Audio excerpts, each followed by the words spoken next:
We're learning a lot about how cell phones affect the teenage brain. More screen time is linked in scientific studies to increased anxiety, depression, and attention issues. It can also hurt learning and bring down test scores. These are some of the reasons why New York implemented a statewide cell phone ban in schools. So how's it going as the first half of the school year winds down? We asked some real-life students and teachers in Glens Falls on today's Story of the Day. Support for Story of the Day comes from Long Run Wealth, an SEC-registered investment advisor in Lake Placid, providing comprehensive wealth management, retirement, and financial planning solutions. LongRunWealth.com. And the Devlin Inn and Suites, Lake Placid, welcoming families, athletes, and groups to the Olympic Village, offering Adirondack mountain views and dog-friendly accommodations. TheDevlinNY.com. Hey, I'm David Sommerstein. It's Wednesday, December 17th. First up, Governor Kathy Hochul announced her support for medical aid in dying yesterday, but with some amendments. In an opinion article in the Albany Times-Union, Hochul, who is Roman Catholic, said that she has reflected deeply on the controversial issue. She said that while many faiths believe deliberately shortening one's life violates the sanctity of life, she's come to see the matter as one of personal choice. But she said the bill needs changes, including a mandatory 5-day waiting period to provide the patient the chance to change their mind, as well as requirements that requests be written and recorded. The New York State Catholic Conference responded to Hochul's decision, saying that the bill will undermine all of the anti-suicide and mental health care investments the governor has made while leading New York. The legislature will now have to take up Hochul's proposed amendments in January. Governor Kathy Hochul, a Democrat, is maintaining a big lead over Republican Congresswoman Elise Stefanik in the gubernatorial race.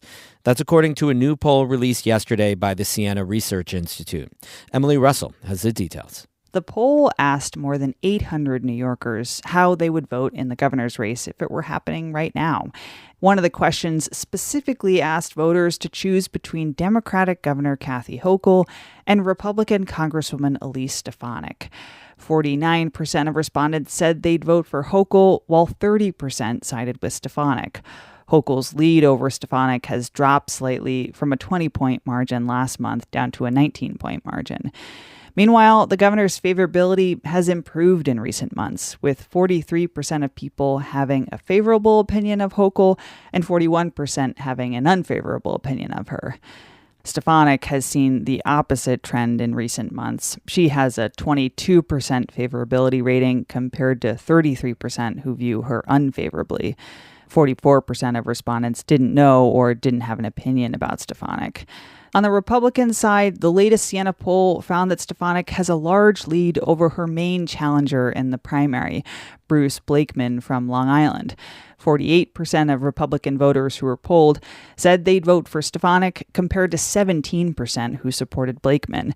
More than a third of Republicans were undecided. Among Democrats, Governor Kathy Hochul maintains an even larger lead over her primary challenger and Lieutenant Governor Antonio Delgado. One thing both Republicans and Democrats agreed on in this latest poll is that neither thought that Hochul nor Stefanik will succeed in making life more affordable in New York. Emily Russell, North Country Public Radio. New York launched a bell-to-bell cell phone ban in public schools in September, meaning no cell phones from the beginning of the school day to the end, not just in classrooms.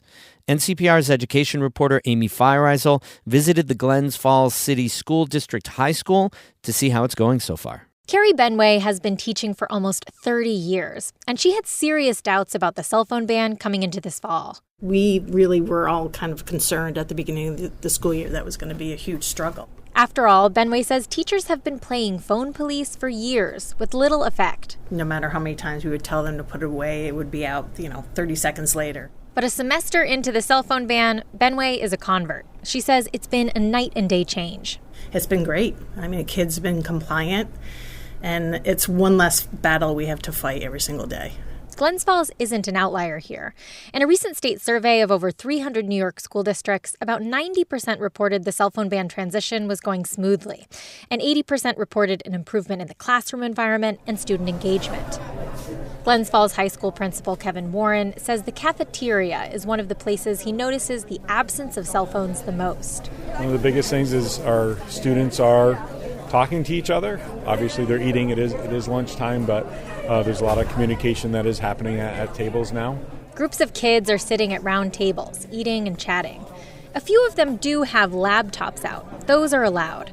This is a one-to-one school, meaning each kid has their own school-issued MacBook, which have social media sites like TikTok and Instagram blocked. The one thing that they are able to do is through their Google Gmail accounts, they are able to communicate with parents. Students and parents can also use the school office phones to get in touch. As to the actual cell phones, Glens Falls' policy is simple. Before the school day starts, phones have to be turned off and in lockers. If a student is seen using their phone, administrators like Principal Warren are the enforcers, not teachers. They just contact administration. We go up, we ask the students to come out, just so there's no conflict with a teacher at that time. We might have maybe 3 to 6 phones a day, if that, sometimes. Some students actually bring their phone to us in the office at the beginning of the day just so they don't have the temptation. Warren says one of the benefits he's noticed is that administrators are spending a lot less time trying to resolve fights or bullying happening over social media. That was one of the big goals of the ban, as touted by Governor Kathy Hochul and the New York State Teachers Union. They say going phone-free is about fewer distractions in the school day and kids' mental health. I asked Warren about one of the main criticisms of the ban, which is that schools shouldn't be banning phones, but teaching kids how to use devices and emerging technology. I think there's time and place, and I don't think school is the time or the place. If our students are here to learn, they can learn those other things outside of school.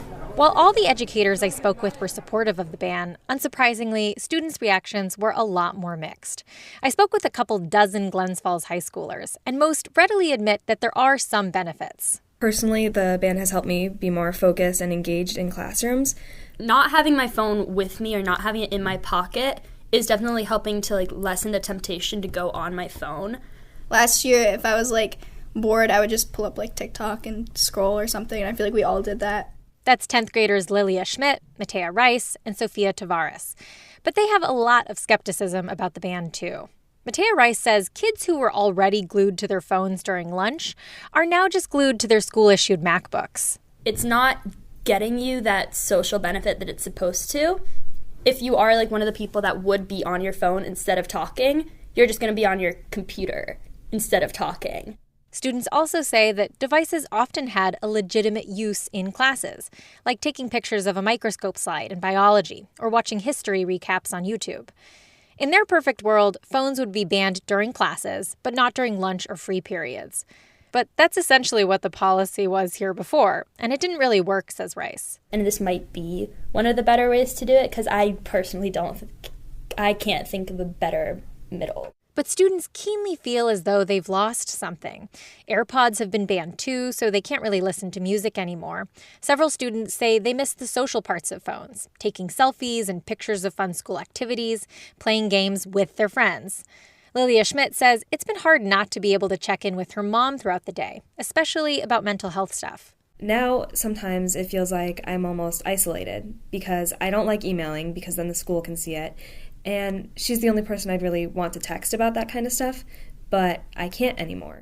And lots of kids assured me kids are finding ways around the ban, getting savvier and sneakier. So is this school, or any school, totally phone or distraction-free? Probably not. But it's a dramatic improvement, says Elizabeth Collins, the high school assistant principal. She says out of 600 kids, they've had just a handful of students get to the point of a parent meeting. That comes after 4 times of being caught with a phone during school hours. Less than, I'd say, 8 kids that we've had to do that with all year. When students ask her why phones are being banned and why now, Collins says she's found a pretty good metaphor in cars. When cars were invented, they didn't have seatbelts. But through time and accidents, all these precautions and safety measures have been put into cars. So this is a precaution and safety measure that we've learned is better for your health. When that doesn't work, Collins says it's pretty helpful to remind students this is a New York state law, and everyone is having to do this together. Amy Feiereisel, North Country Public Radio at the Glens Falls High School. We have more news all the time on our website, ncpr.org. Music today by B. Children of Canton and Martha Gallagher of Keene. I'm David Summerstein, North Country Public Radio.